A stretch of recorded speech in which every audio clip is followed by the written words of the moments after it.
Perfect.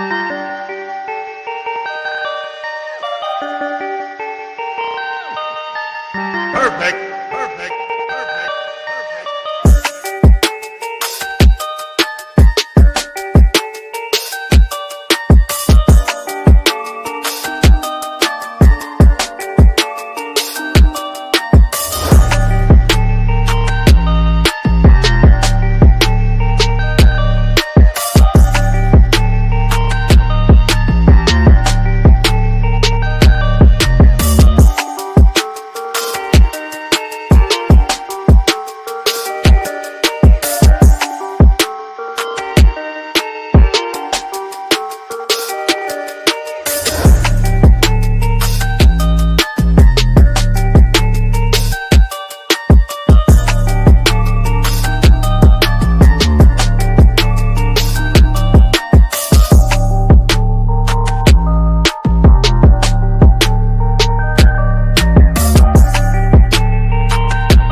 Hey, yo, what's going on, everyone? It is Thursday, 9 p.m. And it's your boys, Mike and Mish, with the Mike and Mish show. Hey, what's going on there, Mikey? Yo, what's going on there, Cryo? How's it going there, buddy? How's it going there, folks? You know, just Thursday doing night is all the stuff. Just doing all the stuff, Mike. I got done basketball at about 7:45. Got home just in time to slam some fucking breakfast for dinner. Ooh, And Brenner. No, Brenner. Yeah, A Brenner. little bit of Brenner. We had some eggs, some bacon, and some toast. That's about what I had right now, and a little bit of OJ. And now I'm here. I'm ready to talk some BKFC. Ready to talk to our guest tonight. We have a good one, man. Spencer Meehan, who made his debut this past weekend. Tried out for I think he might have tried out a couple times. We're gonna have to ask him about that because I saw he had posted something from. Oh, it looked like he was trying out in Florida, but we saw him at the Connecticut tryouts, right? So Yep, we're gonna have to discuss that with him. But he's got a really big backstory, so I'm interested to talk about that. What'd you do today, there, Mike? You know, as luck and fate would have it, schools got canceled last night. Yes, and yes, they did. They didn't even wait. I heard it might be delayed. Damn thing was completely canceled. And I was like, man, is it really going to be that crazy? We spoke about this last night. And then I looked more into it after it was canceled. And I'm like, no, there's no snow out at all. None. 0% snow on the ground at 6.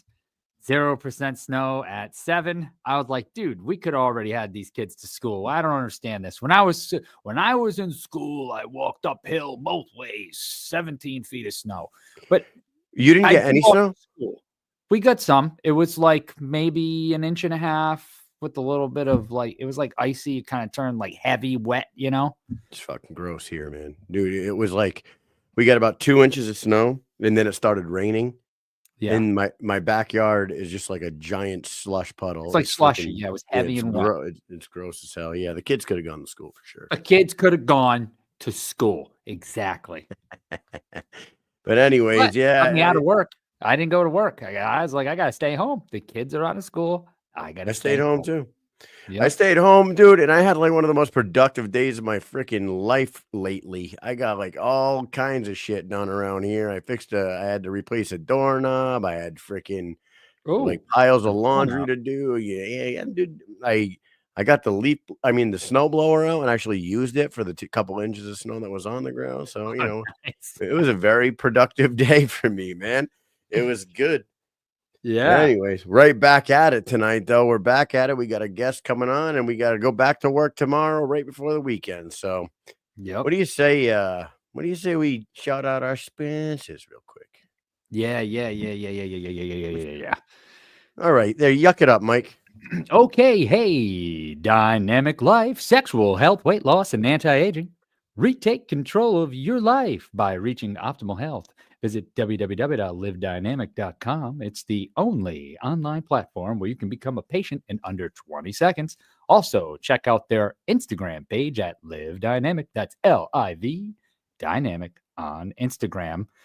And, hey, do it. Go there, do it, check it out. Kyle. You can maybe live forever. You could maybe. In really good shape. You could maybe do it. You could go and you could be strong like bull. Who do we got here? I'm We have a live on the air right now, but we have a guest. Look at this guy. Oh, look at that guy. Take a look at this shirt he's wearing to go to bed tonight. Look at Does that. it say Wu-Tang is for the children? No, it says Wu-Tang Clan strikes again. It just says Wu-Tang Clan strikes again. Yeah, that's right. Very nice. Hi, buddy. All you. right. Good night.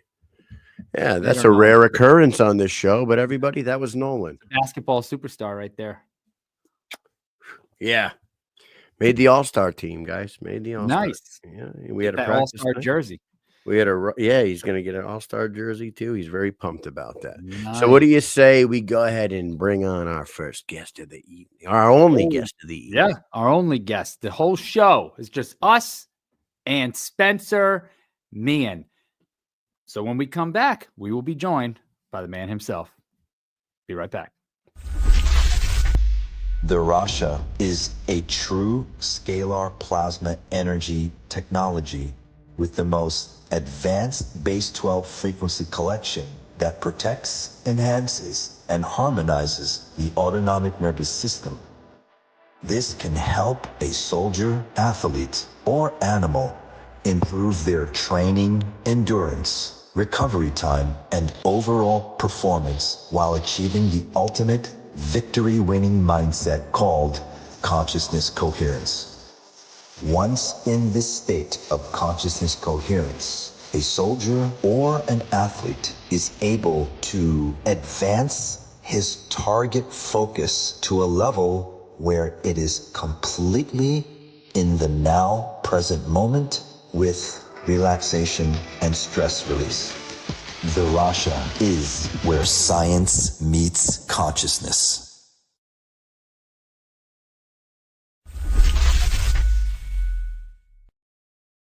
Hello, Spencer. What's up? How you What guys is doing? up? How are you? Welcome to the Good. Mike and Mish show. It's an honor and a blessing to be on, guys. Thank you for inviting me. Absolutely, dude. We had to get you on here after speaking with you over the weekend, which we'll just get that right out of the way. Congratulations on finally making your debut for the BKFC and getting a win. I know it wasn't the way you particularly want to get a win, but you got a win anyway. You got a W. You're in the W column. So before we get into all the things with you, speak a little on the experience this weekend. What did you think about the fight? I thought it was an amazing experience. I thought BKFC just put on a great show from the bottom of the card all the way to the top.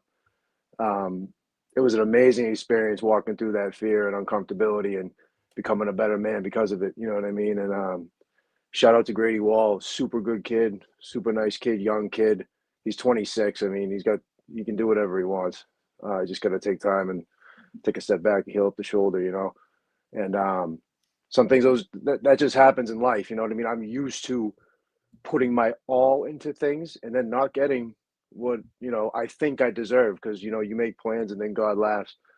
So, there's a reason for everything. I'm not going to hang my head on it. What you guys saw in the ring, I'm very embarrassed about that behavior. And I know people might not see it as like a big deal, but with everything David Feldman's trying to do and legalizing the sport, I mean, I'm 32. I remember being in fifth grade, begging my mother to let me stay up to watch Nate Diaz and The Ultimate Fighter. You know what I mean? Like, I mean, I know, I've been in the legal system. I've worked for the city. You know what I mean? I know what local governments. I mean, I'm not an expert on this stuff, but like I know what the commissions are going through, what they're going through to try to get legalized, and for that type of behavior to, and how we're going to get legalized is just not that behavior. You know what I mean? It's just not that type of behavior, and it goes against my sobriety. It goes against what I take men through the 12 steps to get sober. It was just one of those experiences where I got hit with the overhand right, and I wasn't in Mohegan Sun anymore. I wasn't in the squared circle. My friends and family weren't there. It was just me and my ego and my animal instinct. And then I was just shut off, and I felt alone. I didn't know what happened. I didn't know if I won, if I lost, no contest. All I knew was I wasn't fighting anybody, and I was in seek and destroy mode. So I just took Yeah. it out on my own head, and it was very stupid, and I regret it. And I didn't even know where David Feldman was, and I happened to be staring right at him when I did it. Like, so stupid. And for this sport, like, just like MMA, like, we need to get young kids in the gym. We need to make kids believe that, BKFC, I want to be a bare knuckle fighter one day. You Yeah. know what I mean? Like, it's a lot safer than boxing. You go back to the football rugby argument with CTE. You know what I mean? I can sit here and talk about the the effects that a glove has when it hits you because of the surface area. It creates vibration, and it shocks the brain. It moves the brain. When you hit someone with a bare knuckle bone to bone, you actually see those contusions, and yeah, they look scary, but that's just the body protecting the skull, that's protecting the brain. When you hit somebody with protection on, it does a lot more damage in the long term. It just Yeah. does. It's basic physics, it's basic science, and the commissions know this.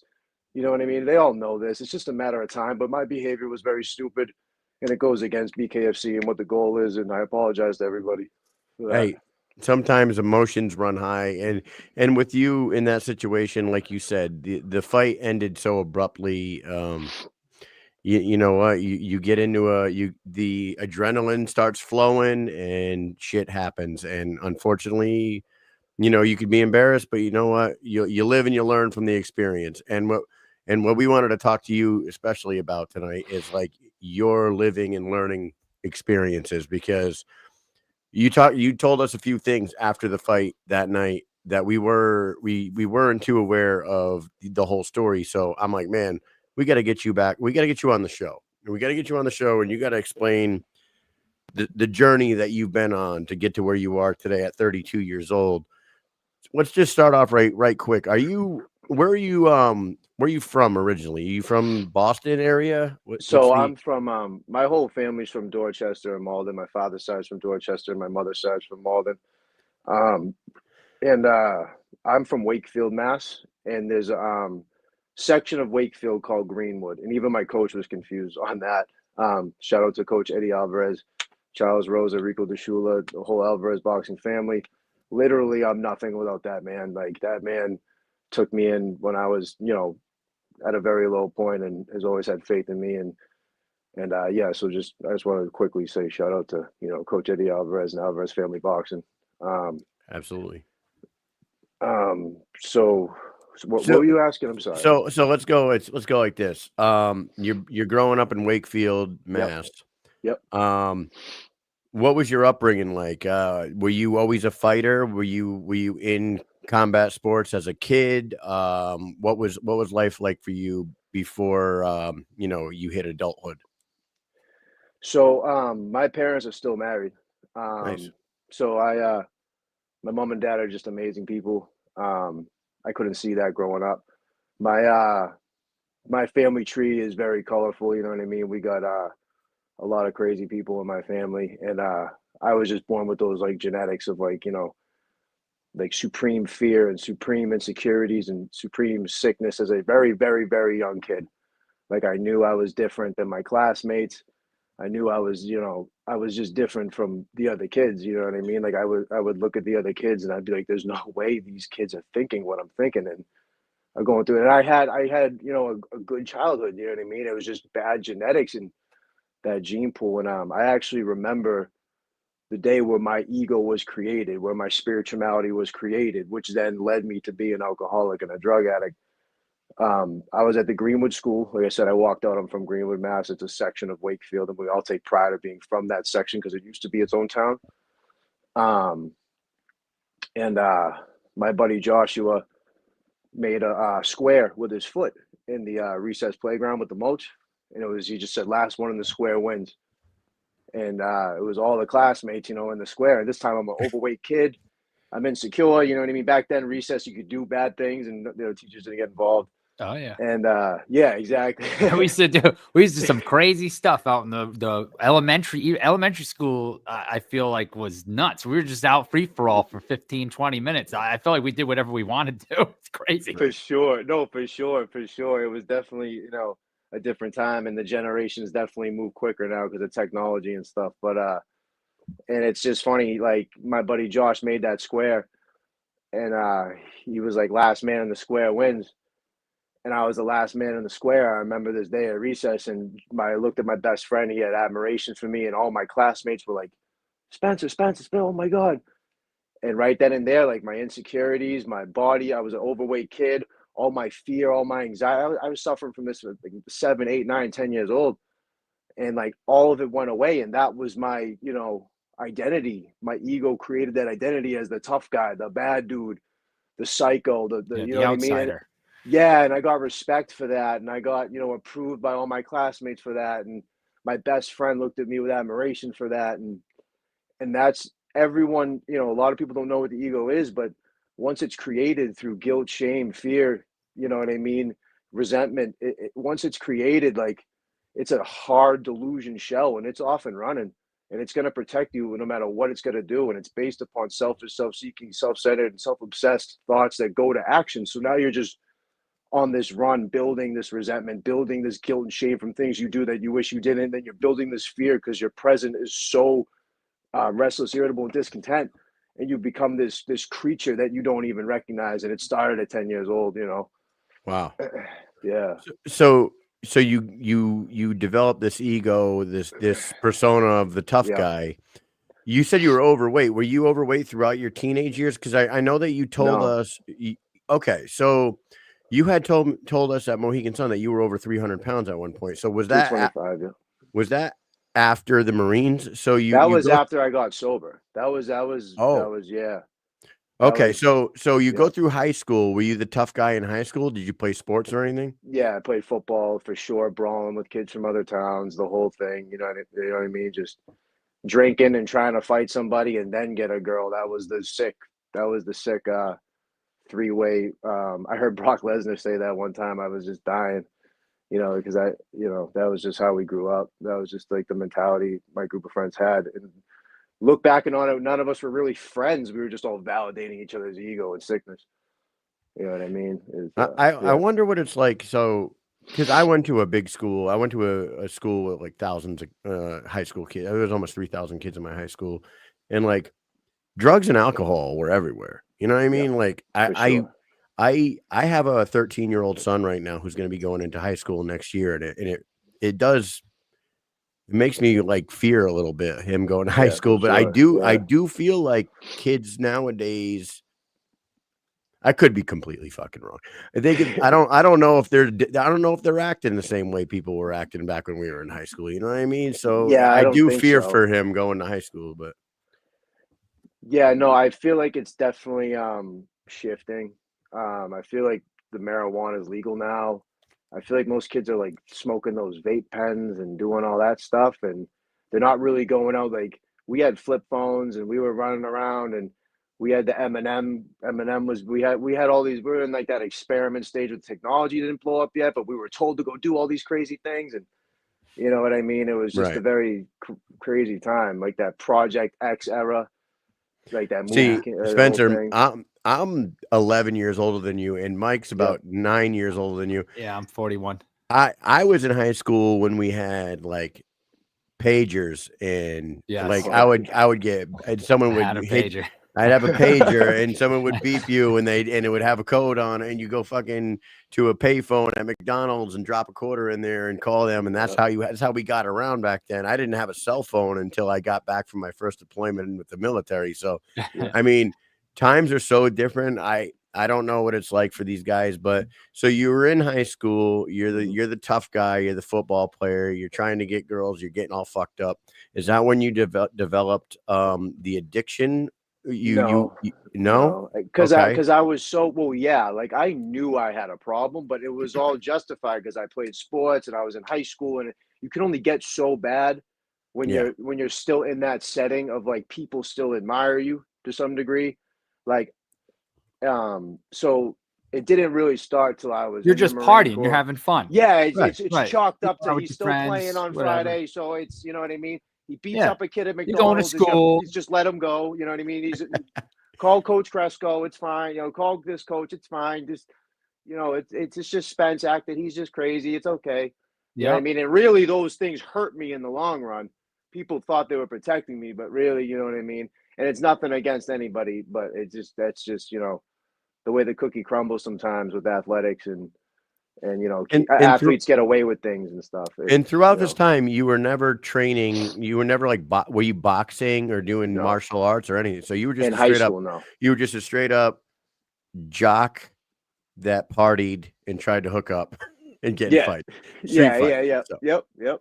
right? It sounds like pretty much most of us. Not proud of Yeah. it, but yeah, It does sound like a lot of people I went to school with. Yeah, and exactly. all my It sound- friends and what we were doing. It was like, hey, let's everyone just was go to doing it. school. That's You what have we fun. learned from the guys that were your age. That's how we. That's exactly. you know what I yeah. mean. We learned that from the older kids, from my friends' older brothers, and that was what was expected. Oh, they said that you fucked it. It's just that's just how it was. You know what I Yep. mean? And Yep. Then you got crosstown rivalries, and you go to Yeah. a Oh, yeah. house party, and then a group of them show up at the house, and then you're fighting in the streets, and Yep.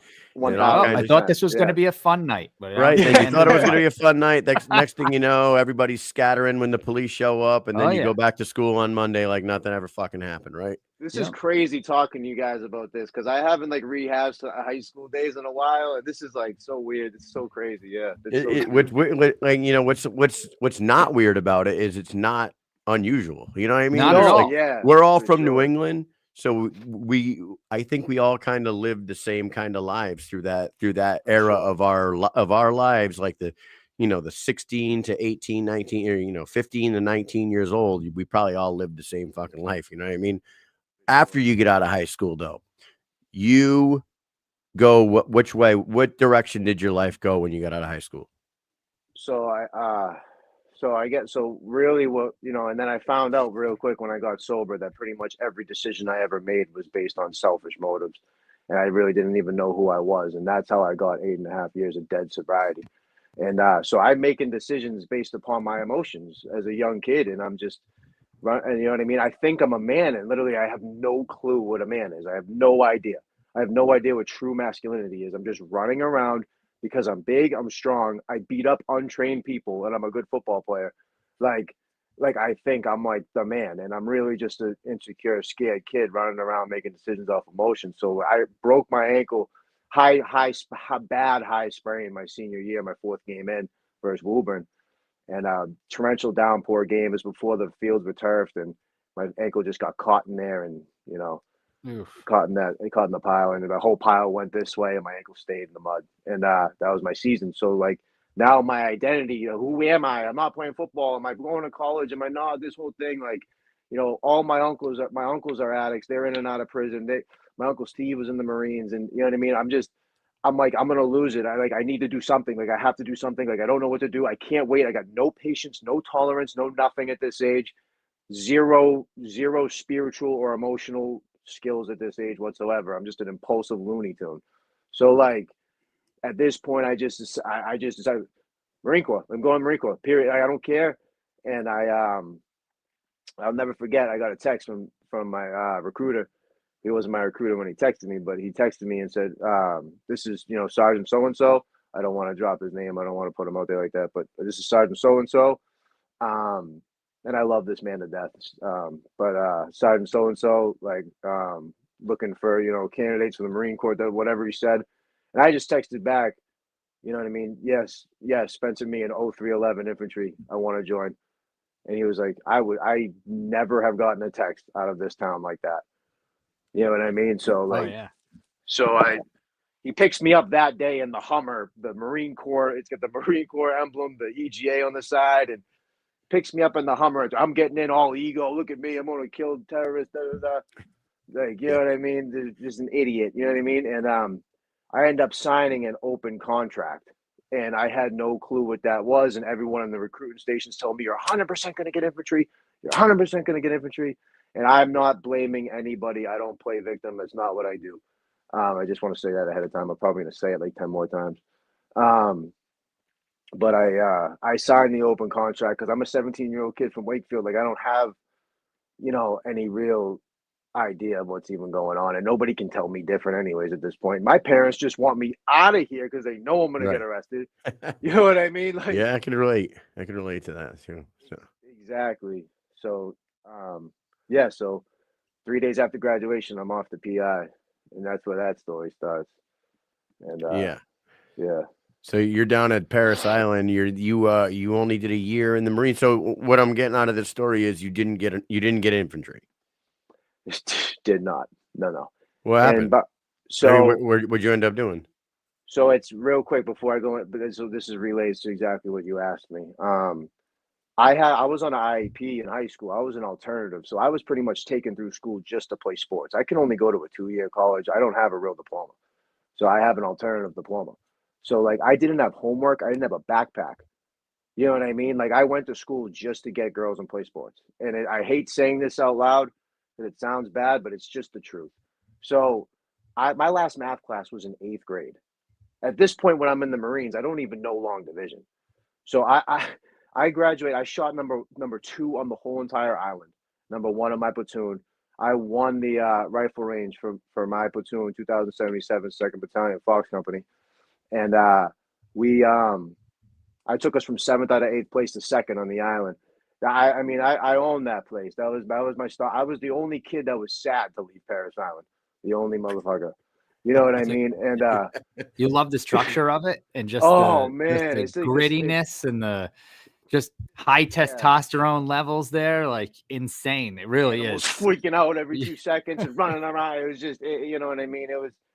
Kyle and I think you might know, Kyle and I are both still in the Army. Yes, I do know. We've both been. So thank you guys for your service too, by the way. And thank you. We can definitely relate to basic training and all that shit. For sure. I tell everybody, like, basic training was the best time of my life. It was one of the best moments in my life. Like, you get there in processing and stuff, and you get like homesick the first couple days, and then the real shit starts. Like, I don't know if it was the same for the Marines because we're Army. So like, when I showed up at Fort Knox, I got in like this holding company for like 4 or 5 days. And when I was in that holding company for 4 or 5 days, I missed home because we weren't doing fucking anything. We weren't doing anything. I feel like I stood in chow line all Dude, day. I hated the fact that I had chose to do this because my brother was a ranger, and like he was infantry, everything.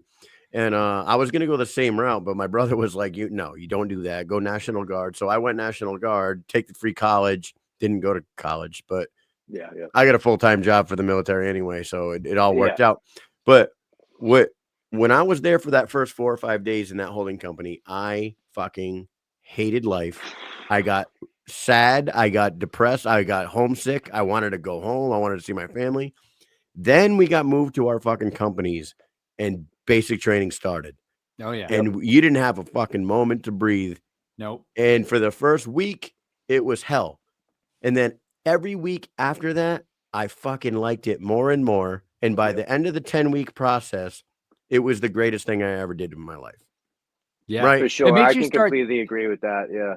It makes you start thinking like, how am I going to structure my life when I leave here? I don't know if I can do this. You know, like you're on such a such a schedule. You're just used to being with these people all the time that you're just kind of like, man, I don't know if I go home, like, how am I gonna continue this? I felt the same way when I left deployment too. I'm like, I'm kind of sad I'm leaving this place. I hated being here at first, but now I got such a structured thing going on. I don't know if I go home, I'm not gonna be able to maintain any of this fucking thing. But you know, because that's your whole life, though. I mean, like, it's your whole life. When you're at boot camp or basic training, whatever you guys call it boot camp in the Marines, right? We call it basic training. Yeah, we go boot camp. Yeah, Boot camp. Yeah, So basic when you training, go to same that, just like Mike said, when you go to that, you are being told exactly where to be at all times, what you're For doing sure. at all times, Yep. when you're going to sleep at all times, when you're showering, all that shit is just there. And then when you go to a deployment, like Mike said, literally you get 3 square meals a day. You get an sometimes hour, 4 if you can sometimes stay up for 4 midnight chow. if you hit midnight chow. 4 square meals a day. You know what they're going to have in that chow hall for you. So if you want chicken, if you want to eat a high protein diet, like, you can have that shit every single day. And you know that you have a job for 8 to 10 hours, and then you get 2 hours in the gym, and then you fucking go to sleep. It's like the best life you could ever fucking ask for, but Boom, you're in the boom, Middle boom. East. You know what I mean? It's so great hearing it. I love all my buddies who have been deployed. I've never been deployed, so I just love listening to the deployment stories. I love it. Yeah. Like, And then you come home, and then you're back in civilian life. You're wearing civilian clothes. You have the freedom to drive your own car and go to a fucking fast food restaurant, or, you got to get a gym membership somewhere because you just had a free gym for a year on the that the you can base walk to. that you can walk to. I mean, then you got to deal with the weather. It's crazy. But anyways, back to you. You went there. You went to Paris Island. You were wrecking shit over there. You loved killed it life. killed it on PI. Absolutely murdered it. So what happens with your Marine career? So I come home, Spencer's the hero of the town, big block party, like kind of what you saw at the fight. My hometown came out, and, God bless my hometown, you know what I mean? I destroyed my reputation in my hometown. That was once great. Then I, destroyed it. And now it's like, because of that, I regained everything back, and I inspired my hometown, and everybody loves me again. It's like and that's not what I was going for, but it's just another gift. Like, you know what I mean? From just being sober and trying to do the right thing every day. You know what I mean? It's like, I got to make a living amends to all my friends and family and their parents out there. And it was a beautiful thing. But anyways, I'm sorry. So like, Hey, Spencer, hold on one yes, second. I want to do something real quick. for sure. We have a guy in the comment section. Yep. His tag on YouTube is Pepsi Pepsi Killer. But that is Swervo Cuts. That is our boy Omar's dad, and he was a Marine. He says Semper Fi. It's in the comment section. We met him this past weekend. Semper Fi, great brother. Man. Shout out to him. He is now a follower of the BKFC and of this show. So he's in here. He says Semper Fi. So want to shout him out real quick. Do or die. And then there you go. Devil dogs, man. Let's go. So go ahead, man. Yeah. So, like I said, my last math class was in 8th grade. Like, I literally suffered, I don't know how many concussions on the football field. I was 14 years old fighting 19-year-old grown men over weed. I was, you know what I mean? Just living. I got hit with a metal pipe in a brawl my junior year. Split my head open, ate it, finished that kid in that brawl, and I had like 12 staples in the back of my head, skin flapped over. You know what I mean? Like, just a mental case, and I had no concept of math whatsoever. Like, so I get to, MCT, crush MCT, and then we get our MOS, and it says I'm an electrician, and I'm like, what the fuck? Like, you know what I mean? So I'm like, I'm gonna give this my best shot. Like, and then I find myself doing homework and taking math tests and I'm just like, I can't do that. Like, I start panicking because everyone else is like on the calculator and doing all this stuff, and like good level math, and I don't even know how to do algebra, long division, like nothing, like nothing. You know what I mean? And I'm super smart. I really am in my own way, emotional intelligence and social skills and all that. But I didn't have that curriculum. I just didn't. You know what I mean? I couldn't sit in a fucking classroom. So, and I couldn't behave either because I was an idiot. So, And that's You a know, straight up product of your environment back in your teenage years, right? Like it's yeah, a like product of my own ego, a product of my own sickness. You know what I mean? That I just couldn't grasp what's important at the time. And other like a girl's, I'm a young kid and sitting in class, and a girl's boobs are more important than my homework. You know what I mean? It's just, right. and I don't mean to be offensive when I say that. That was my issues growing up. You know what Oh, I but mean? I mean, that's how a young man's brain, young boy's brain works. You Yeah, know, that's like yeah. a lot of us are. That's what it is. We're just genetically, you're in school and you're like, man, some people are just there taking And notes, kids and I'm shouldn't in the be back of the punished for that class. like I was. I mean, when I was in fifth grade, I was told by my teacher in fifth, sixth grade, like, we're gonna have you sit on a yoga ball to try to concentrate. It's this new, like, I was like a test Yeah. subject. I ended up in a psych ward at 14 because I punched a bunch of holes in the wall. Oh, I just shit. think boys need purpose. Like if I had a boxing gym when I was growing up, man, it would have changed my life.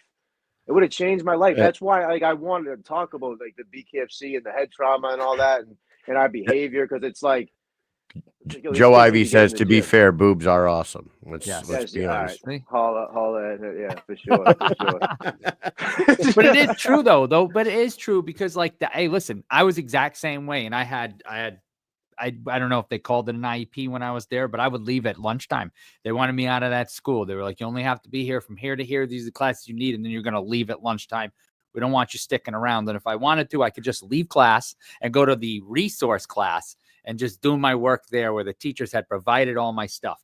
Because I was not focused on what we were doing in the class. I was like, I'm not interested in any of this stuff. Yeah. I'm interested in hanging out with my friends and girls, and that's about Yep. it. That's all I cared about. I'm going to school to find. I would not go to homeroom just so that I didn't I wasn't on the attendance. So I just wouldn't go to homeroom, and then I could just pick and choose what classes I could go to. So that way I could skip out whenever I wanted, and nobody knew what I was doing. It's just what I did, and that's I totally understand what you're saying because that's where my brain was. I didn't care about school. I would do nothing for 3 quarters. And then I would show up in the fourth quarter and only do like tests and exams. And I would get an A or an A+, and I would pass for the year with like a D-. I would get F, A+, pass to the next year. I did that every single year of high school. And I swear to God, that's exactly what I did. I just didn't care. I was not interested. And you guys know how it is in New England. Like you guys know how it is here when it's like, like you go down south. Like my brother got a full scholarship to play basketball down south. Like my brother's a freak athlete. That's awesome. I was grabbing rim at 12 years old. My brother is just a natural freakazoid. Like he's just a weirdo athletic kid. He can do Yeah. anything physically. And so going down and watching him play in Florida, I started picking up things like, the culture, the economy, the sports. These kids up here, it's college first, no matter what. Then it's baseball and hockey. Then it's like fighting's at the bottom of the list. Like you go down south and it's like football or fighting. There's a boxing gym everywhere. There's every like MMA gym everywhere. You know what I mean? And we're starting to catch up, but like it's like you know what I mean, like different culture down there. You know what I mean? Like I'm sitting in class thinking I'm dumb until the age of 23 and a half when I went through the 12 steps and started meditating, clearing out all of my mental and spiritual like garbage and realized, I'm a smart kid. I'm smart. My whole life I thought I was just good for fighting, fucking, and being a psycho. Like I didn't know anything really about myself until I was able to, unlock all that fear and guilt, shame, resentment, and get clean and actually know how to be self-accountable and self-aware and then take action upon it and know that everything's my fault. If it's not my fault, it's my responsibility, period. So it's like, I can't blame anybody for anything that's ever happened in my life, period. And no one else can really. Wow. It's the ego's delusion that makes you think you can blame other people, think you can blame your wife, your girlfriend, your boss, your whoever. And it's just not the truth. The universe is going to hold you accountable every second of every day.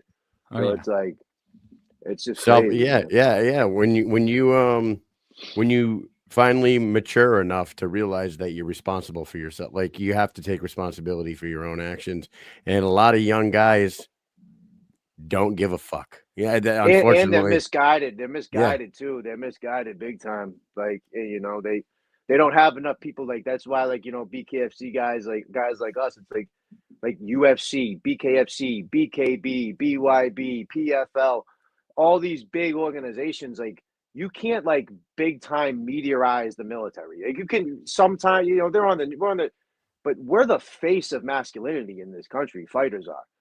Yeah. Like all the fighters in the world, we're the face of masculinity. We really are. And we're losing masculinity by the day in this nation, by the day. So in turn, we're losing femininity by women. And it's just, it's a sad thing to see that these young men and everybody's so selfish and so sucked into their phones, so sucked into technology and so sucked into this. And, the whole economy is based upon our ego, like the friggin', the pharmaceutical industry, the food industry, the music industry, the clothing industry, the makeup industry, the porn industry. It's all meant to just keep you in this horrible cycle of your own ego. And it's like, we are the face of masculinity. Like, we can't be fighting on stage, man. We can't be doing stuff like that. And if it happens, it happens. Like I made a mistake. I punched my own head in and cut myself like an idiot. You know what I mean? Now other fighters see, look, it's cut right there. You know what I mean? Like, open that up. You know what I mean? Like, it's just dumb and it's stupid, and it's not something I want my son to ever do. Punch himself in the head. This retarded behavior. It's stupid. And it's like, we want these kids in boxing gyms. We don't want them thinking it's all right to just, they see professionals scrapping and stuff like that. They're going to think it's all right to just do it on the street. And they're not going to get into a boxing gym. They're not going to get into Brazilian Jiu-Jitsu, you know what I mean, gym. They're not going to get into an MMA gym or a Muay Thai gym.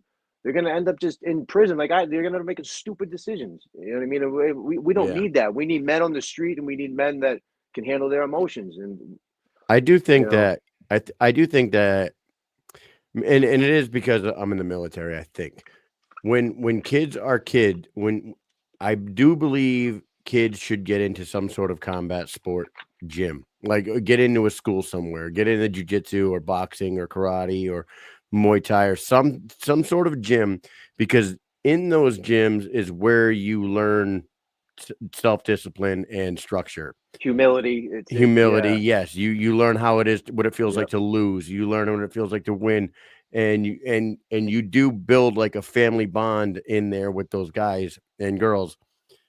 And same thing with kids that are getting out of high school. I do believe that military is important, and I think that a year or a 2-year contract in a 18-year-old's life would set them up for success for the rest of their life. More.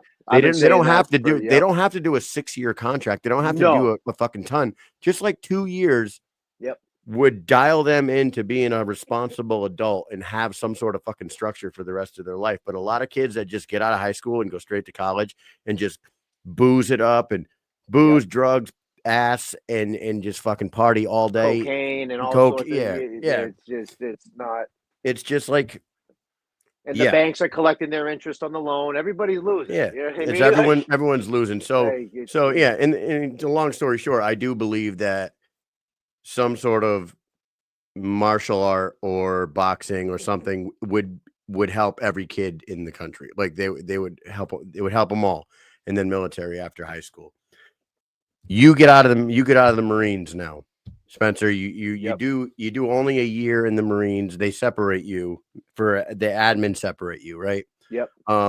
It was because you weren't being able to adapt to that job, and like because I started acting out on base and failing drug tests, and you know what I mean, and just and it wasn't just me either. There was a bunch of Marines getting fished out for failing for even marijuana. You know what I mean? Stuff like that. So you get out of the military, and that's when shit really gets bad for you. Shit gets super bad, super dark, super dark. You know, was it when you return? When you returned home, is that what it was? When I returned home, I ruined my reputation in my hometown, and for sure. Because you didn't do good in high school, and I'm willing to be completely vulnerable because I'm an AA guy, and that's my duty is to be vulnerable and to talk about solution, not just problems. But so don't worry, guys, about that. So you're just saying, okay, I didn't do good in school. You go to the Marines. You're hyped about going to the Marines. Oh, and then they put you not to make an excuse, but then they put you into this electrical, and you're really not into that. So now you kind of revert back to your original self. What's that? I got a 37 on the ASVAB, for Christ's sake. I was just a meatball. But I feel like your path, like if you did infantry and you went into that, things may have been different because maybe you were still focused like you were in boot camp. Now your focus continuing on. Now you get in this part where it's kind of like being back in school again. You're like, I don't know. Did I'm school. just I going to never even revert did back home. to what I Yeah, did yeah, before. I'm going to for stop sure. this. Now you go home and it's like, okay, well, didn't do good in school. Didn't do good in the Marines now because you're out, right? So now what do I do? I'm not going to go to college. So what, I got to go back, fucking start all over right now? Yeah, so I suffered the worst identity crisis at the age of 18, 19. Like 19, like the Marines was everything to me. It was my, like I said, ego, exterior things, identity. Like you guys are in the National Guard, but that's not your identity as a man. You're a man first, and you're a father. You're a husband. You're you know what I mean. It's that's your job, and you do it with pride. But that's not. To me, it was like a young sick kid with alcoholism and a spirituality running through his veins. Like the Marine Corps, I already hated myself, so my ego's working overtime to make sure I love myself. And the Marines is how I love myself. And now I'm out of the Marine Corps. I'm suffering an identity crisis at 19. You know what I mean? Like a bad one. Like I'm trying to, I'm just lifting weights, running around, going crazy, like drinking, drugging, meth, coke, every single thing you can think of. Just a horrible. Could not shut the noise off in my head. Just couldn't shut it off. Every way I turned, and it was You just a you go real. into it. Did you get into like a deep depression too? Were you depressed at that time? Yeah, so it was like super highs and then super lows and then super highs and super lows, and so I got home, and I ruined. So I got a bad OUI, horrible, like a bad one, like crashed to an apartment complex, like the whole thing was bad.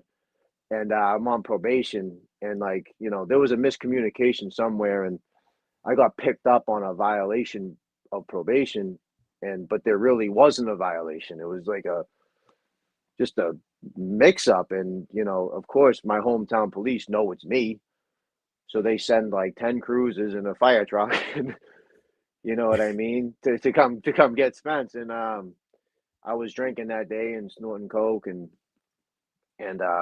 my poor little brother, you know what I mean, my poor family, you know what I mean. And an officer who I've known my whole life came to the door, who I respect a lot, and like, Spencer, you're coming with us. Like, you have to come with us. You have to.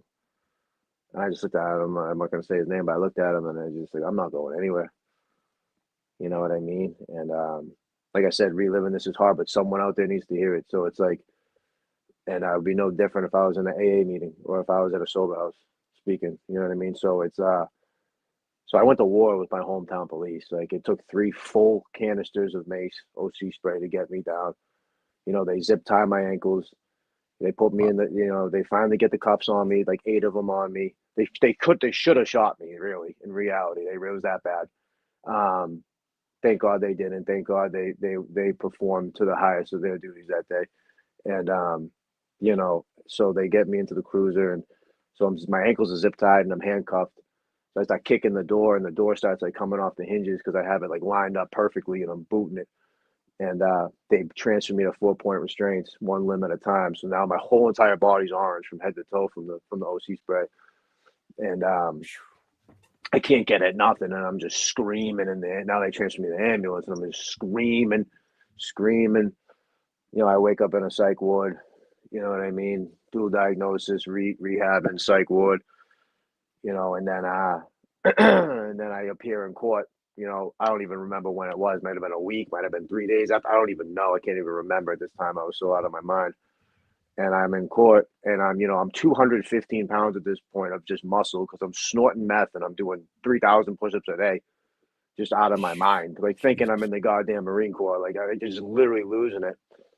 And I'm in the courthouse, and I literally have no convictions, and they don't even know, like, the violation like wasn't even a thing.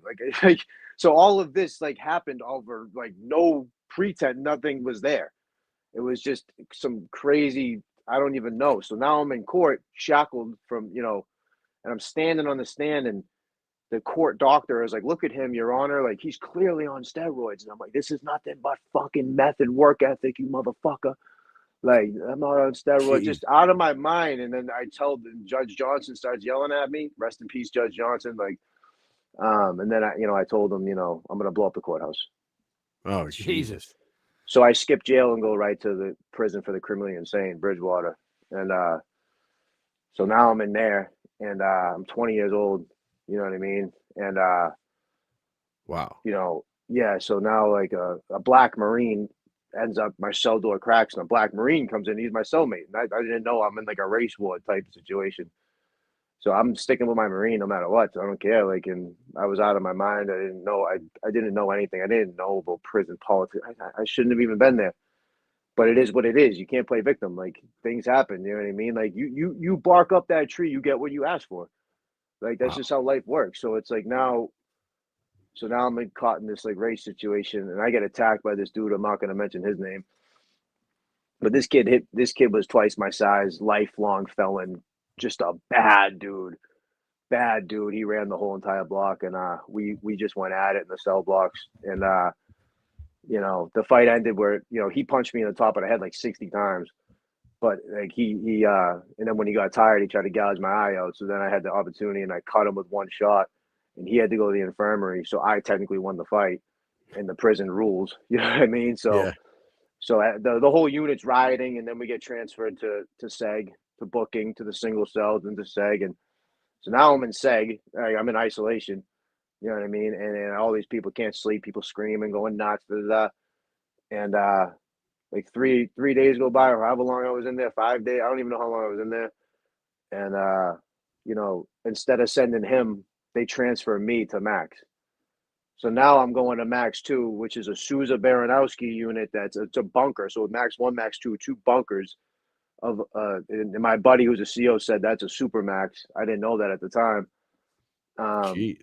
So now I'm in there, no convictions, no nothing. I'm the only person that's ever been in there with no convictions. Like, you know what I mean? Just this crazy nightmare of a crazy experience. Like, and I'm so glad I went through it, because it's, you know what I mean? I skipped jail, and I skipped all like that easy retard stuff, and seen some of the like the federal inmates who are serving 15, 20 life, and all the bad, like the least dangerous dude in that Max 2 unit was a 19-year-old kid who, you know, killed both his parents.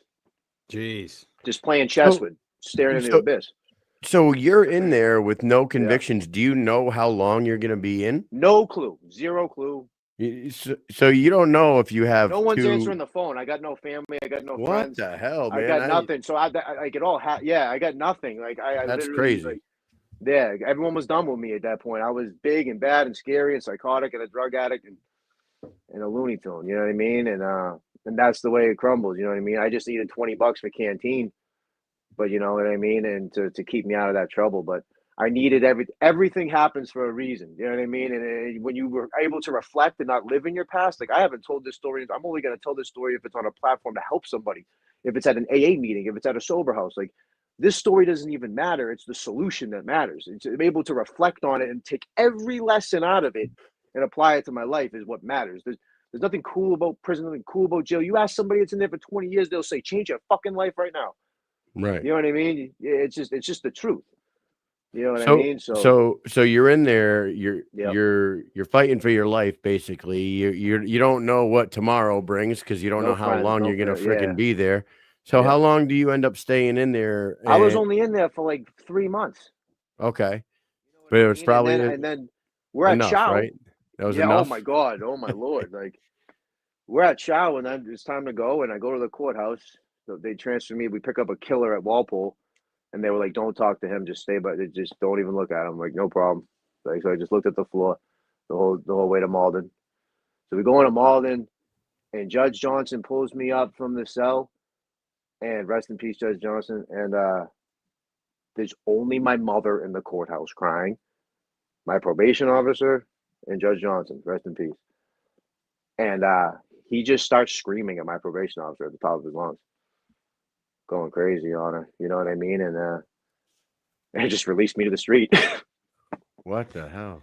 Yeah. What was he yelling at her for? Because of where you ended up there? She starts off with saying, you know, I'm looking to add Spencer another year of time in Borica's maximum security. Ooh. And I had nothing. I had no convictions. I had no one charged the police, nothing. And then it started off with her saying that, and then all I remember was him just, and I'm so frantic because I'm like, is this like, happening? It's like the same feeling with at the fight. It's like, is this real? Like, When you were in there you know for what I the mean? 3 months, what you were doing, you're doing all the drugs, you're doing meth and coke, and you're drinking every day. Were you struggling with with coming down off the drugs? Like, were you having withdrawals, tremors, all that stuff, as well as trying to I fucking was, stay I alive in was, there? I was honestly so young, and I was so physically in shape, along with doing those. You know what I mean? And like, I only really was hurting when I did opiates later, and I did like, you know what I mean? When I'm like built to drink because but my genetics is always like I was 16 years old, man, swigging full bottles of Caldwell's in one swig. You know what I mean? My body is just like built to take in alcohol and like, and I never was like a everyday, all day drinker. Like those drinkers are the ones who like really suffer. I was always a binge drinker and doing drugs like in between and during, but I was always one dude that I'm gonna go hard for 6 hours and then it's gonna be like a day, you know what I mean? And I'm gonna fuck up my life and make a bunch of bad decisions, and then it's gonna be, you know what I mean? That's how kind of it was with me with the drinking. And I was so young and in shape that my body, and I was always like hydrating too. Like I was a sicko. Like I was literally working out all day and drinking a handle of Caldwell's while I was working out all day and drinking water and eating. Like I was a sick man. Like I was like ready for combat, ready to kill, ready to out of my mind, just out of my mind. You're on edge So- all the time. Right, Yes, on edge all the time. Yep. Crazy, dude. It's crazy. So they release you back to the streets. You are 32 years old right now. So, and you're 8.5 years sober, right? You're 8.5 Yep. years sobriety. May So 13th. Yep. we're getting close to the point where you figure out that you need to fucking change something in your life, right? How long after being released, did you realize that it's time to fucking change or I'm gonna die? Yeah, so I got sober at 23 and a half years old. So it's like another 3 years of running, another 3 years of horrible decisions, trying to get sober in and out of boxing, in and out of, kickboxing gyms, in and out of Muay Thai gyms. I got an amateur fight coming up. Coach wants to book me for a fight. I relapse. I'm gone. I'm just off and running again. And you know what I mean? And just crazy, trying to get sober and just not knowing how to do it. Like going to these meetings and like chasing chips. Like, okay, you're 1 month sober. You get a chip. Everybody claps for you. I'm a real deal sicko. It's not enough.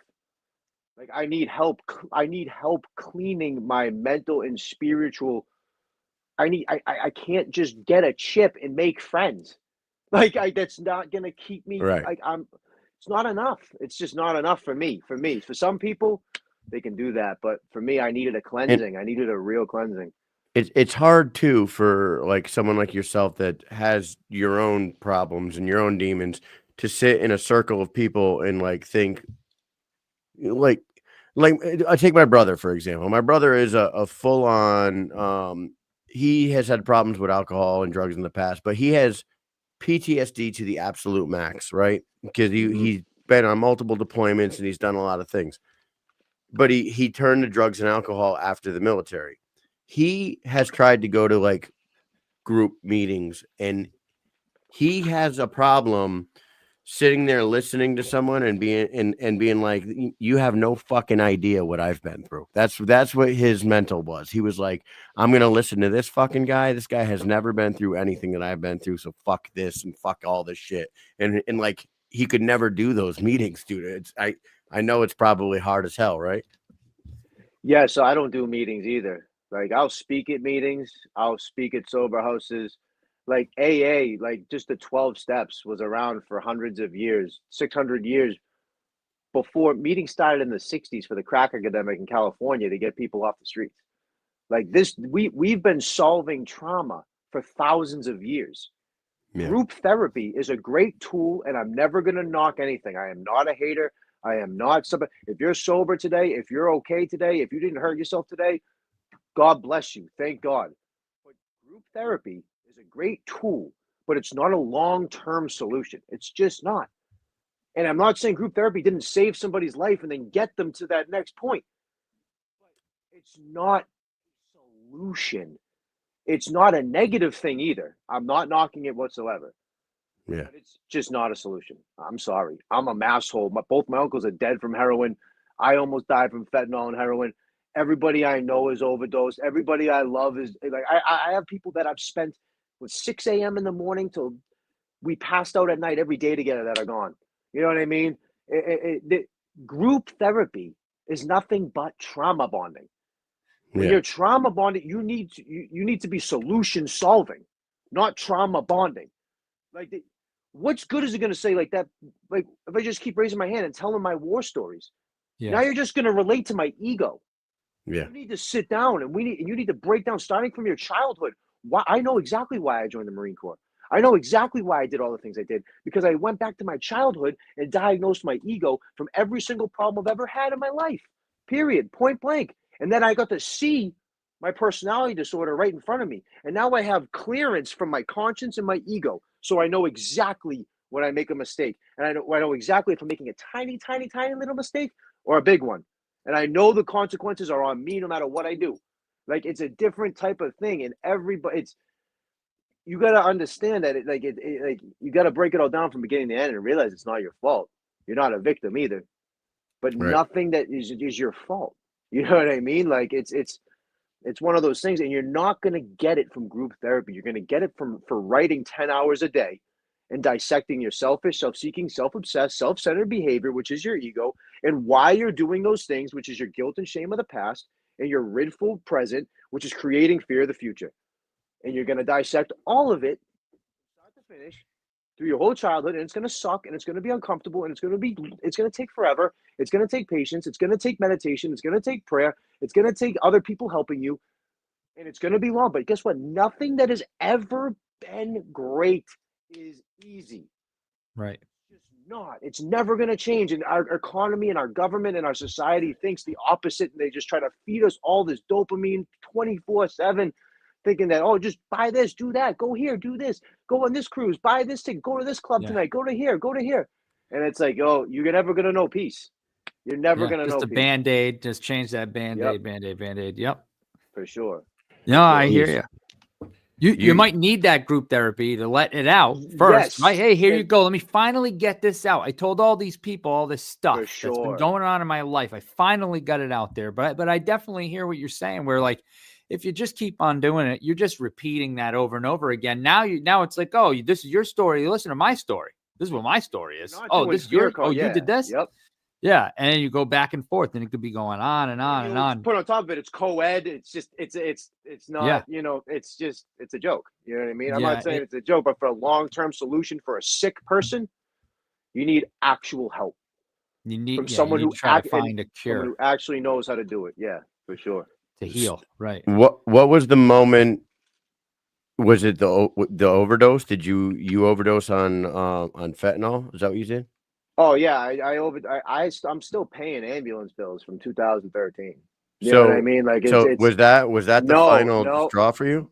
No, and see, that's the thing that's weird about this disease. It's a lot of people that I know say the same thing. It's like, where you think my rock bottom was not the rock bottom, because the ego is a fickle, weird bitch. You know what I mean? And it's on its own terms, and it snaps and it breaks in its own terms, because the ego is just a survival mechanism. But no one's surviving today. We all have, even poor people got food stamps. Like, everybody's, you know what I mean? It's now it's just protecting you from your own guilt, shame, like I said, guilt, shame, resentment, fear of the future, and that snaps, that breaks. It's not meant to take on that.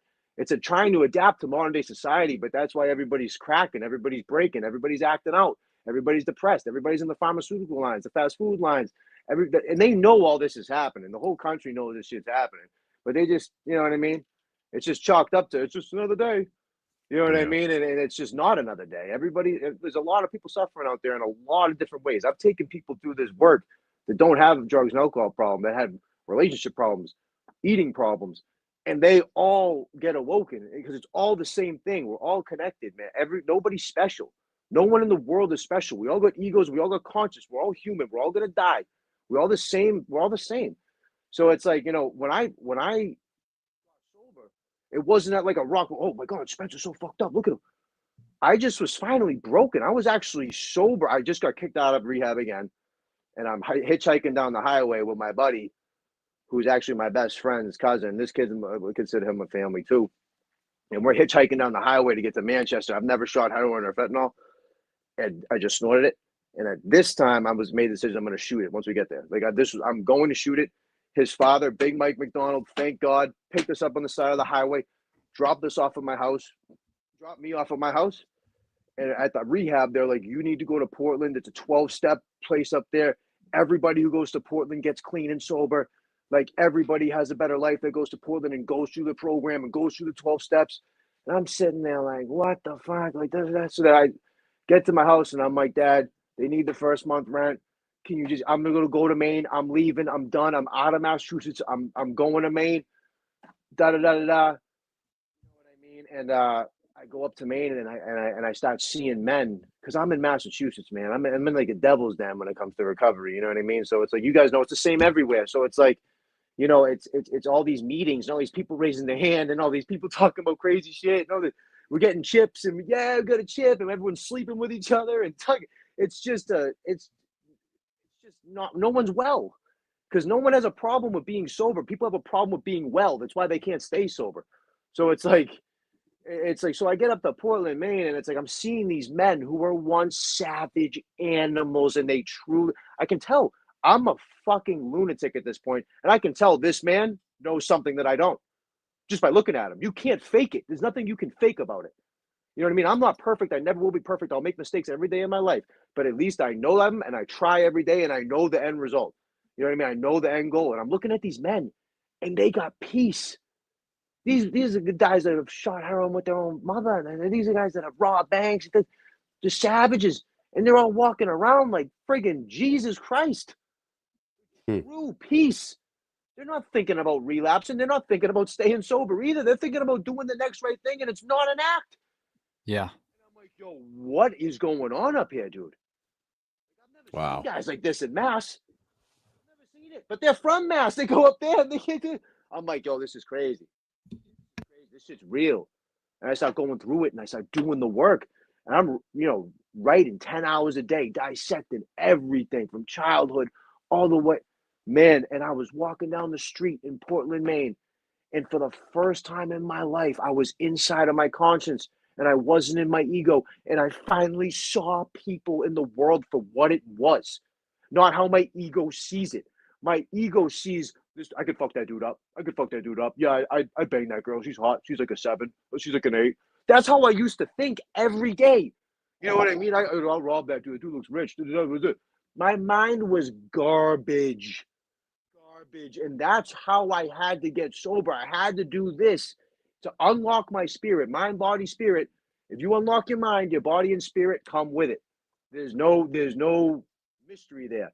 So now after all the work I did my 4-step, my fearless moral inventory after my 1, 2, 3, read my 5th step to my witness into God and started making my amends list. I had my spiritual experience and my psychic change and my obsession to use drinks and drugs was removed, just as the book promises. It's not a liberal program. It's exact directions on what to fucking do in there. Alcohol is only mentioned in the first step. The first step. The rest 11 steps got nothing to do with booze and drugs. Got nothing to do with your trauma. There's nothing to do with nothing. It frees you, man. And I'm looking at all these people as just conscious beings. No matter what they've done, that's a good person somewhere in there. I'm just seeing the world for what it was. For 23 and a half years, I was trapped in a prison in my own mind. I'm walking down the street, and I feel like I'm on mushrooms. I can't even breathe. Dead sober, walking down the street, going, and that experience. It's everything to me, man. Everything. I was on food stamps. I had no girlfriend. I had no money. I had nothing. I had watching Conor McGregor fight Nate Diaz in the sober house. That was what got me through. Like, man, it was just insane, man. Insane to see it, to experience that. You know what I mean? Like, wow. It's absolutely, I mean, you're blowing everybody away with this. And so now, like, you're going through I hope everybody is like really listening. and if they know anybody that is going through this shit, have them watch this podcast and listen to you, Spencer, because you really know what the stuff that you're saying is so genuine and so real. You go through, so you go up to Portland, you're going through all the steps. Now when during the last 8.5 years of sobriety did you decide I am going to start pursuing a professional fighting career? Because before all that, you already said you weren't training for real. Like you were I was just in and out, and right. You yeah, weren't taking anything serious. At what point during the last 8.5 years did you decide, you know what, I think I want to do this. I want to go follow my dream and become a professional fighter and finally eventually achieve that goal? So so now I go through that experience and I come back to Mass and I actually move into a sober house, a 12-step sober house to manage it. And I'm managing the sober house and I'm taking young men and women through this work, every single day. And I meet my kid's mother. Now she's the mother of my two kids, Macy and Roman. Macy's 4, Roman's 6. And I just, that was me growing and me, I jumped right into the situation and we both did. We jumped right into a marriage and we went too fast and we didn't get to know each other. It just happened the way it happened. I have much love for my kid's mother. I always will. You know what I mean? And it was just one of those things where, halfway through the marriage, you know what I mean? Like we both kind of knew we hated each other, but we got kids and we're trying to stick it out. You know what I mean? And we're, you know what I mean, both doing what we got to do for the kids. You know what I mean? And another lesson. You know what I mean? Another learned lesson. You know what I mean? And so now I can't drink. I can't smoke. I can't do drugs. I'm sober. I'm completely miserable. I lose track of my my spirituality and my 12-step work and everything that I'm doing. And I start eating because it's the only thing. Pandemic, like I'm trapped. It's the only thing. Like, and next thing you know, I'm 325, man. Like, you know what I mean? Oh, And I have a home gym from COVID. Like I'm boxing every day down there. You know what I mean? I'm hitting the bag. My brother's coming over. We're hitting pads. You know what I mean? But I'm just still 325. You know what I mean? And just Yeah. because I needed that dopamine release and that because I was so miserable in the state that I put myself in. And it just it gave me that temporary dopamine release instead of taking it to the 12 steps and taking it to the inventory where I was supposed to take it, I took it to the food. You know what I mean? And like wow. it just yeah. And you blew all the way up to 325. You fight at 325. You fight at 165 now, right? Yes, sir. Yeah, I'm trying to go down to 55. Yeah. Jeez. But yeah. So then you had to have another enlightenment moment, right? Like you had to realize that you're just eating yourself to death now. When did that moment happen? So it's crazy. So like I am just a diehard, you know what I mean? Like a fight fan, like UFC, like anything. Like I've never wrestled. I got so much respect for wrestling. No, one time I did wrestle at Team Doomsday and so like I got into a bad street fight when I got out of the Marine Corps out at Lowell and I got jumped by like 9 dudes. I got bottled like 5 times. I stayed on my feet and at the end of the brawl in the snow, I was still standing and everyone was gone. And I'm gushing blood everywhere. And my buddy Shane was like, Spencer, you just can't fight in the street. Like you have to go to a gym. Like you have to go to some sort of gym and train. So I went to Team Doomsday and like I got tapped out by a dentist in like 40 seconds. You know what I mean? That had like a cavity appointment an hour later. You know what I mean? So it's like it's just that's what I'm talking about, the humility where kids need to be in the butt. Yeah, like, you know what I humbles you. mean? Like it's just the best thing for everyone to do. So like, but anyways, so like I'd be watching UFC and like I'm 325, a lifelong athlete, a tough kid, you know what I mean? I've trained, Muay Thai, I've trained kickboxing and I should have had amateur fights and I messed those up and as a young kid with drugs and alcohol and I just, watching all these great athletes fight and I just knowing that, I have the capability and I have the determination. I got what it takes to being a young kid, like 27 years old, 28 years old in that state, like just so depressed and so miserable and sober. And I'm sitting there with my son watching these UFC events. And then like I fell asleep one night. And you know how YouTube, the TV just keeps on running and it just does its own thing, the smart TVs. And like, I just hear like, Andrew Tate, believe it or not, just like get your fucking fat ass off the couch. He said something. It was like he said it to me. I woke up. I'm like, what? Like, and it was like, honestly, it was like Andrew Tate, like David Goggins, like those type of dudes to reawaken that monster in me that I lost in my marriage, that I lost, and not a negative one whatsoever, but just like a losing my masculinity, like the rest of society. When you get sucked into the wrong situation and the wrong things and the wrong, you put yourself second. You don't put yourself first. You should always put yourself first, so you give your best to the ones around you. And I lost all of it, man. And those men like David Goggins, like, you know, Tony Robb, like all those men, like gave it back to me, reawoken me. Said, I'm the one who sponsors dudes. I'm the one who gets guys sober. God does it through me because I put in that work and I received him. So now it's like, yo, like, what the hell am I doing? I owe people me. What the hell is going on here, man? And I'm sitting there watching fucking UFC, 325 pounds, wearing my Muay Thai shorts that don't even fit me no more, like a delusional fucking loser. You know what I mean? And that's when it just started, man. I started just going, all right, like I'm just gonna eat breakfast, lunch, and dinner. No more soda, no more nothing, just water. But you can eat whatever you want for breakfast, lunch, and dinner. But we're just gonna eat breakfast, lunch, and dinner. And that knocked off 40 pounds. You know what I mean? And it just keeps on spiraling. You know what I mean? And yeah.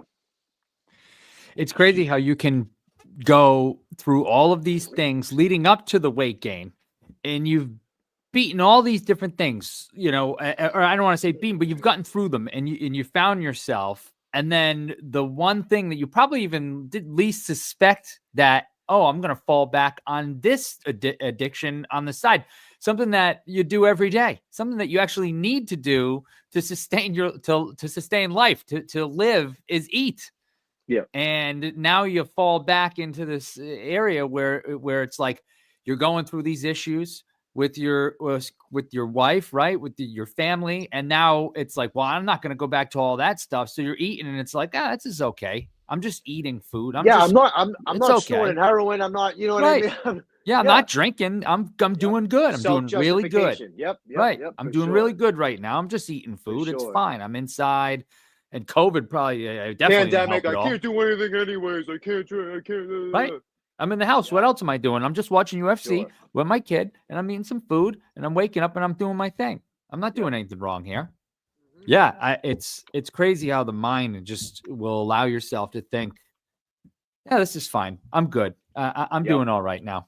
Yep. And it's wild. And dude, and you know what? To be honest, there's probably as many food addicts in this country than drug addicts, because we have the biggest obesity rate in the entire fucking world. So there's probably more people addicted to just shoving food down their face than the drugs. You came off the drugs, you get sober, you go through a bad divorce or whatever it was, a breakup with your wife, and next thing you know, you're just eating yourself to death. So you have this another moment of enlightenment when you hear Andrew Tate, you know, speak through the tube right into your brain.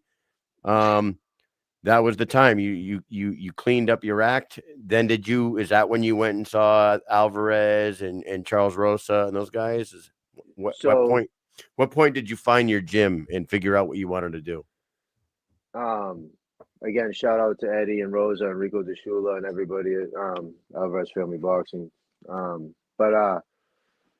So all I wanted to do, get an amateur kickboxing match to shut the noise off in my head from losing my house, my marriage, you know what I mean, my kids, my dog, you know what I mean. I just wanted to get that's all. That's it. And it just didn't work out. Like I have two smokers. The promoter's mother died, had to fly back to Brazil, canceled. Then the second smoker at the same place canceled 2 hours before the weigh-ins because the commission found out something or whatever. And I'm sitting there like, my brother was coming to pick me up for the weigh-ins, canceled. Damn, okay. You know what I mean? So, so now I'm just training at this gym and things don't work out. You know what I mean? I'm a special type of guy, and I had some problems at some gyms with some, you know, sparring gets out of control sometimes and things happen, and you know what I mean? And no one's perfect and everyone makes mistakes, but you know, the gym, I had to leave the gym I was at. And you know, that's when I found Eddie's, you know what I mean? That's when I found Coach Eddie, and Coach Eddie is not just a boxing coach. He's also like a spiritual guru and understand everything that I'm talking to you guys about, but he understands to a T. Like he is like, like just an old soul, just an old soul. You know what I mean? And there's never been one problem in that gym, and he's never once raised his voice because it's just his energy runs the gym, and everybody respects it. It's just a hierarchy of where you are in that. You know what I mean? Like, and everybody knows exactly where they are, and it's like it's just a beautiful thing having like old ladies trying to get in shape and having young kids trying to get in shape and having, moms and dads and kids. And then you have like, I look over and Rob Fawn's doing a secret handshake with my son. And I'm like, what the hell's going on? Like, you know what I This is mean? your life It's just, now. yeah, Yep. you know what I mean? It's just a beautiful, humbling, amazing thing for someone like me who should be dead. Yeah. You know what's And cool? It's You cool that accept it though. Accept it. You Right. accepted Yeah. it. Accept, like, you didn't go, this is too good for me. I can't do that. Like it's your life. Accept it. Let it happen. And You know what's it's great is that you found that gym and Big Ben Rothwell, who everyone knows and everyone likes Big Ben. Big Ben said his number one advice for people looking to find a gym: don't just settle in on the first one. Go around to different gyms. Make sure that you're comfortable in the atmosphere. Make sure that you're comfortable with the people in those schools, because find out what the motive behind each one of those schools is, and eventually you'll find the one that you just fit in and that is perfect for you. And it sounds like you unintentionally did that. Like, what I mean? You didn't know you were doing that, but you went from school to school or gym to gym until you find that perfect one for you that you fit into, and the app and the energy's right for you and the people are right for you. And I'm glad you did that, man. It's really great. Now we're gonna kind of wrap this up with you pretty soon here, but we have to figure out, like, at what point you said you wanted to get you wanted to get an amateur fight. It didn't happen. A couple smokers Two fall more through. fights got canceled. Two Two more more. got canceled. Jesus. So Like, then I didn't get canceled. Like I put on the card and didn't get matched up. It was, so then I get the email. A BKFC tryout Miami. comes Yep. into your life. When did you hear about the BKFC tryout, and what made you want to go do that?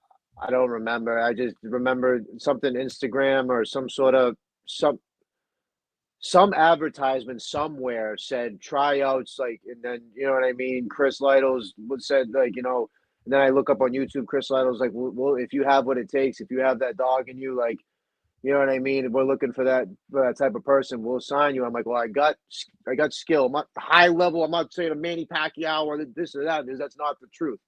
You know what I mean? I can fight. I have good technique, good power, good speed, good athleticism. Like, I have good defense. When I get into a flow, I'm good. You know what I mean?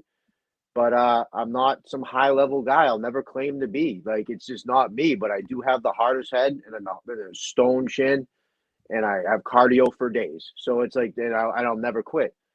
So it's like and I know I have that in me from the things I've lived through, and I know, you know what I mean, from just sparring over all these years, all these different guys, all these different type of levels of guys, and in the gym and all that. So I'm like, I'm just gonna go for it because, like, what other professional friggin' organization has open tryouts? Right. None, zero. Says the Philadelphia Yeah. Eagles, Vince Papale. Like, Right. you know what I mean? Like, it's just ridiculous. So it's Was Connecticut the only one you went to, or did you go to more than I one? flew to Miami by myself. That's where I met the real El Gallo and Go Right. Braveheart and all them dudes out there. Yeah, that was around HD, I met BKFC 49, HD. I Yep. think. Yeah. All Where right. Slavetsky fought Lindsay around that time. Yep. I think that's when they had the Miami one trials that you went to. Yep. It's amazing. So you took it, like, you took the leap. You jumped. You bought a ticket to Miami and you went and tried out. You didn't get signed there.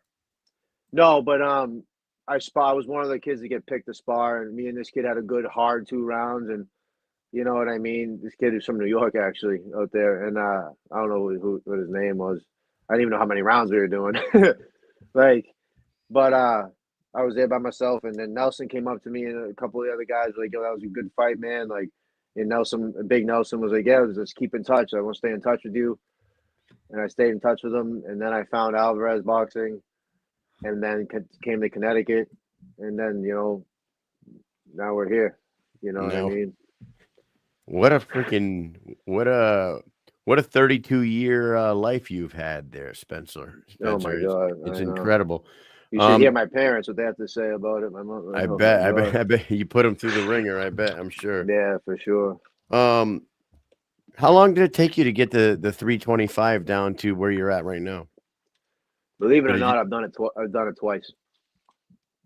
You've done it I've done it twice. twice. So when I got sober up in Portland, I got up to 300 pounds, and then within 6 months, I was down. Within 6 months, I was down to 185. What? And then, yeah, swear to God, What? yeah, swear to God, my whole family knows I've lost like 300 pounds in my life total. Holy Jeez. shit! Yeah, Wow, A lot of work. dude, yeah, that right there proves that you do have a level of self-discipline that a lot of people don't have. To be able to drop that much weight twice in your life is just fucking incredible. Oh, wow. Well, It's you're amazing, 1-0. really. You've made it, dude. How do your what did your kids think about the fact that you fought professionally for the BKFC? Oh man, my son, man, he's my daughter's still like in Macy land. She's still a little. She don't really, but my Yeah. son, man, he was ecstatic, man. Alvarez boxing is a huge part of his life, and he just loves it there. And it's he's so proud of me, and yeah, it's an incredible thing. It's to be able to share that with him, Wow. But You should be That's proud. very awesome. Yeah. thank you. Your story is incredible, Spencer.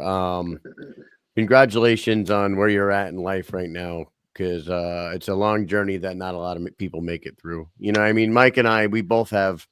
I have a dozen friends that are dead from addictions, For and sure. Oh yeah. and a lot of them were, they go to rehab, they try to get clean, and then they're clean for 6 months, and then they go shoot the same dose that they would 6 months earlier, and and then they're gone. So Oh yeah. I'm inspired by people like you. I wish more people can battle through those demons, and I hope that they listen to this podcast and get inspired, because it was really great that you shared all this stuff with us. Hey guys, I just really appreciate you having me on and giving me this platform. I've been speaking like this at meetings. I used to be a group facilitator at a rehab for a year, and I used to have 30 kids, 30 men, fresh out of detox, right into my groups. You know what I mean? And helping people is what I'm best at. It's not fighting. It's not even being a dad. It's not anything. The things that I love the most, literally helping people, is what I'm best at. It's my gift. And one day I want to do it full time. It just doesn't pay enough in the normal economy. You know what I mean? So one day, hopefully, I can do it full time. Who knows? But I mean, BKFC and you guys giving me this platform, where someone out there heard this shit and helped somebody somewhere. You know what I mean? That's all that matters. You know what I mean? That's all that matters at the end of the day. You know what I mean? So, Well, I hope that I hope the BKFC knows your story and help you share that story. And I hope they give you a fight like right away, because you were only in there for freaking 20 seconds or however I mean, long yeah, however yep. long it was. You were barely in the ring. You end up getting a W, so you're 1-0 right now, and hopefully, you only fought what it was still was it January?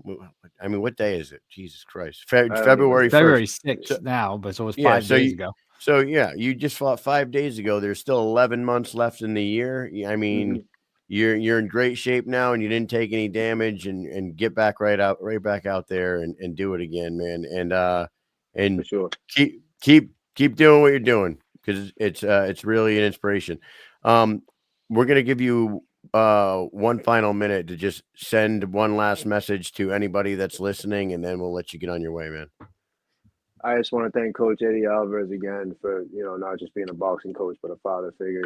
And I want to thank everyone at Alvarez Family Boxing. Rico De Shula couldn't have done any of that without you. Charles Rosa and Chucky's Fight. Always fight.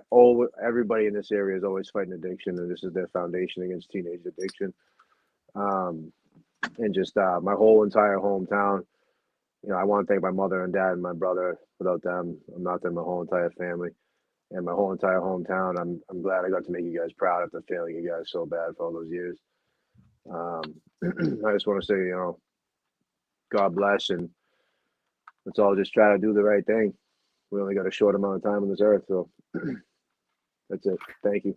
Do the right thing, man. Hey, you can be a role model to a lot of people, and I hope a lot of people appreciate this interview. Thank you so much for coming on and being so open with us. Of course. Mike, do you have anything else for Spencer? Yeah, Spencer, I'm also going to thank you for coming on and sharing all of this with us. You know, some people have a hard time putting stuff out there. You might too. I don't know. Maybe it is hard for you, but sure. you do it well, and you put your story out. And I think the good thing about it too is that you went through all this stuff, and your life is not over. You know what I mean? Like it proves your life is not over. It's only just beginning at this point. And you've got kids and they love you and you have a purpose in life and you can share your story with people. So they're not like, hey, I'm entering my 30s. People enter in their 20s. You through your story, you said you're 17, 18, 19. You enter your 20s. Some people are like, that's it. I'm done. I can't. My life's over.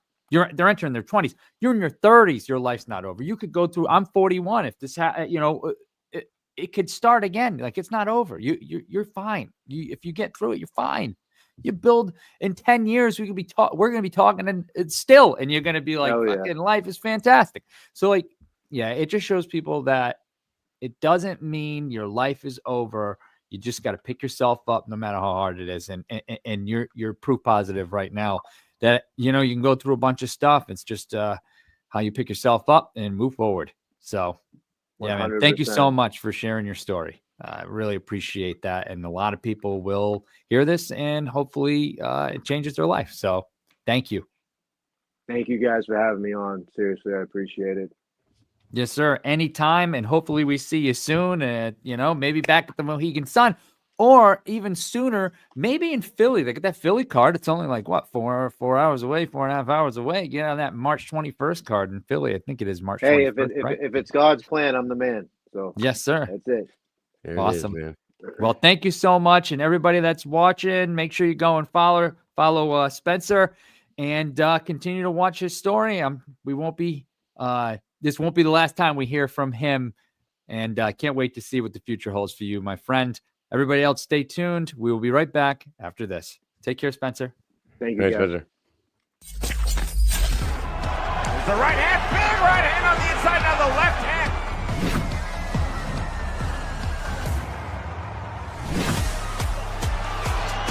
Suddenly, Carl Thompson can see the finish line, trying to reach it here in round 3. More big shots, and there is the knock of his right brow. Overhand right from Jordan on a strong sequence, knockdown number 2. For that body shot, down goes it. Denny Pernitza on the left to the body.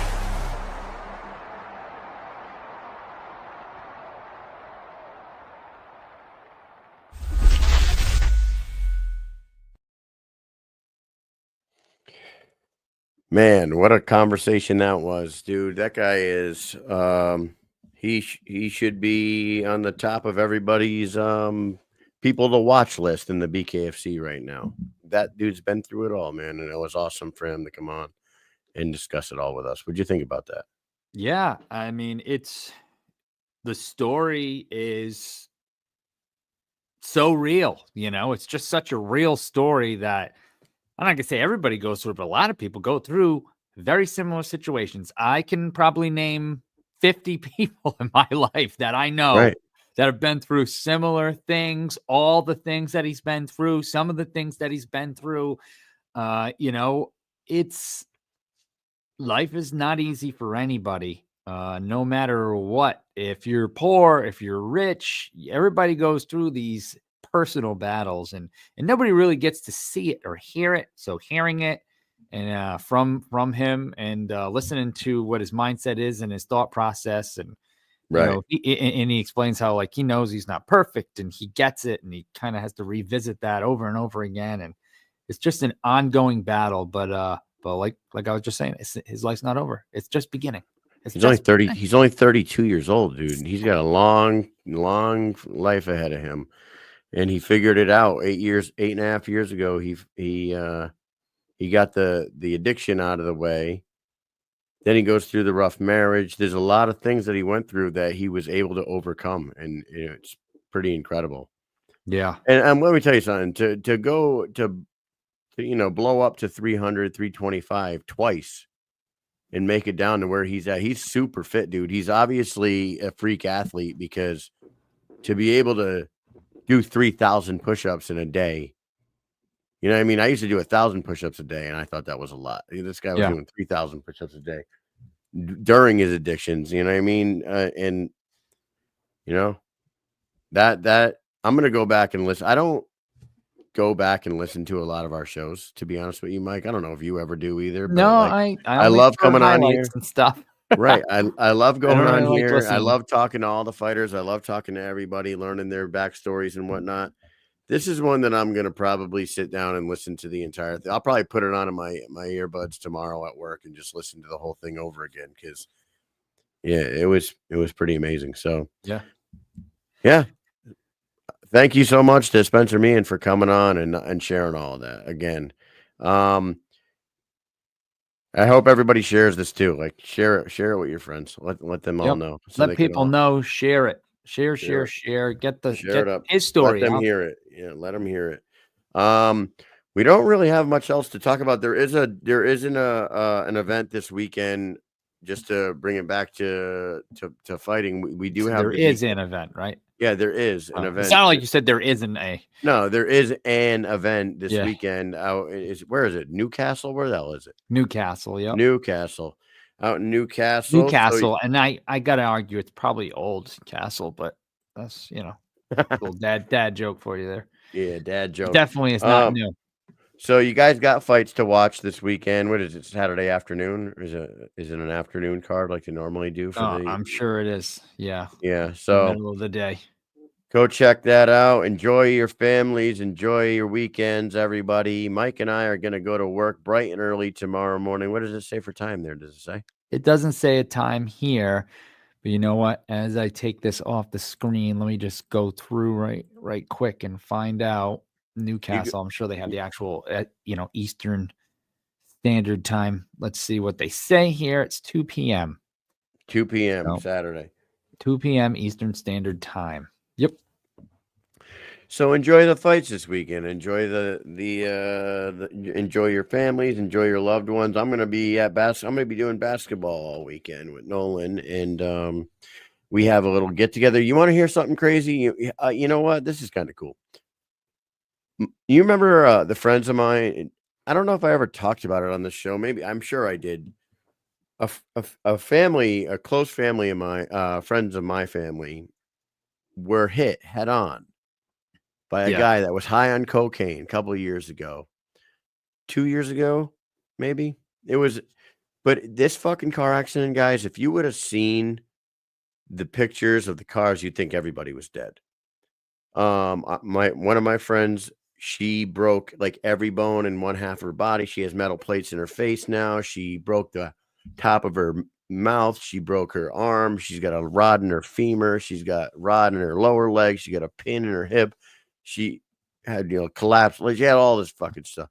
Her husband blew out his knee, broke his ribs, broke his nose, detached the retina, concussions all around. The kids were in the back seat. They got a little banged up. Thank God they were in a good vehicle, and the two kids didn't take too much damage in the back. Well, we're going to a friend's house this weekend on Saturday to celebrate because the dude was finally sentenced, and he was found guilty on almost every it was like 4 counts of fucking vehicular. It was like assault with a vehicle. I don't know what it was, but he was high on cocaine. He had possession of cocaine. He fucking hit them. He caused all this damage. So the dude's going away for a really long time, and the family is got a breath of fresh air finally that this fucking monster, multiple, the guy's got a rap sheet. He's had multiple charges like this in the past, none where he almost killed an entire family. But finally, after like 3 or 4 times of getting DUIs and drug charges and whatnot, this incident is going to put this dickhead away for a long time. So after basketball on Saturday, we're going to clean up and head over to our friend's house, and we're going to have a little together, a little celebration of a vehicular. I don't know if that was celebration of life. A celebration that Celebration they're alive. They're still alive and the kids are good. And they're alive. The kids are good, moment. and that guy can go sit in a cell for 20 years or something like that. So that's what I'm doing. Crazy. Mike. It's crazy that they're just basically stopped, if I remember correctly, because Kyle and I actually were listening to the fucking court proceedings live while we were driving to Philly. We were listening to it on the because there was like a Zoom meeting you could get into and listen to the trial as it was happening live. Yeah, just parked. And all of a sudden, this freaking car just smashes them. They weren't parked. No, they were. It seemed like they were parked like in traffic though, and he came over the line and hit them. They were driving, or they were driving, whatever. But they were in traffic, like driving, and somebody came over the line and hit them. The line hit him dead square, fucking straight on. And I guess the lawyer had tried to say that he had a seizure because he had like passed out behind the wheel or something like that. He had all kinds of fucking drugs and alcohol in him. So like, it's just a bad fucking scene. And it was kind of weird and kind of cool to like listen to the live trial on the way down the Philly. Yeah, the way I heard it sounded like they were like in traffic. Maybe they were driving. To me, it sounded like they were just like going, and he just came over the center line. But either way, you're just driving down the road, and somebody just comes over the center line and hits you head on. The best part about the whole trial, I know that was going to happen. You could never avoid that. The funniest thing about the whole trial is like their lawyer got the police chest cam footage, and the cop is asking the dude that hit the family if you're on any drugs, and he's like, I did cocaine last night and I'm not on any drugs right now, and like I did smoke some weed, but like I'm not on any drugs, so I just fucked up. Yeah, sounds like you are though. He's saying that shit. Fucking guy. He's saying that shit, and then in the court, his defense team is like, the guy wasn't on any drugs. The drugs in the car weren't his. The drugs in his own car weren't his. The drugs. I don't think that guy knows how the law works. Like, what kind of argument is that? Yeah. Everybody knows that if you get pulled over and there are drugs in your actual car, especially if nobody else is in the car with you, those are your fucking drugs, guy. Yeah. If you have other people in your car and they have drugs on you, there's a very, very good chance you're going to charge you with that shit too. Yeah. You might get off every now and then if you got a friend that you're with and they got something on and they like, no, they didn't know I had it, blah, blah, blah. Okay, maybe. But yeah, dude, it's your car. There's drugs. You just told them you did coke and smoke weed and you have drugs in your car. They weren't his though. It just happens to be coke and weed. It's the two things that, I don't know if that's what it was, but I'm just saying this guy says he just did coke and weed and then they find fucking coke and weed in his car. They're like, oh, that's not mine though. Yeah. Oh my God. People are fucking so dumb. Yeah. Wasn't he on the phone saying like calling his mom or something? He was on the phone. Like they had like a dozen witnesses at the scene of the accident that every one of those witnesses said they heard the dude on his phone yelling, "Ma, I fucked up. I fucked up. I hit this car. I fucked up." I think I just killed a family or something. Yeah, I think I just killed like yelling some crazy shit into his phone in front of a bunch of witnesses. Those witnesses come into the court and be like, "Yeah, I heard him say all this shit," and they're like, "No, he didn't do that." Now that's stewing out of the fucking century right there. Yeah, stewing out of the century. Hey, you know what? He's just a bad seed, bad apple off the streets finally. So we're gonna go celebrate that. Let's wrap it up, Mike. I had a great time tonight. It was amazing talking to Spencer. Like I said, when we talked to him at Mohegan Sun, he started sharing some of his experiences with us just briefly when we were standing there. I was like, why don't we get you on the show? I think more than just the two of us need to hear this stuff. So Shout out to him. I hope they get him a fight soon. It was a great conversation tonight. Real quick, we have our sponsors, Dynamic Life. Get over to @LIV Dynamic on Instagram. That's their Instagram page. There's a link in the bio. Just hit the link in the bio. 20 seconds later, you can become a patient. Dynamic Life for weight loss, sexual health, and anti-aging. And then get over to the Rasha @Rasha Elite. There is a link in their bio. It'll bring you to the Rasha.com. They are the mindset and recovery tool of the BKFC, of Christine Faria, Austin Trout, and many others, including the Mike and Mish show. We appreciate our sponsors. Thank you so much for driving this show. Mike, do you got anything else for the peoples? Nope. I think we'll just end it at this. That was a lot. People, go back, watch it again, share it around, and we'll see you guys all next week. Have a good Peace. weekend.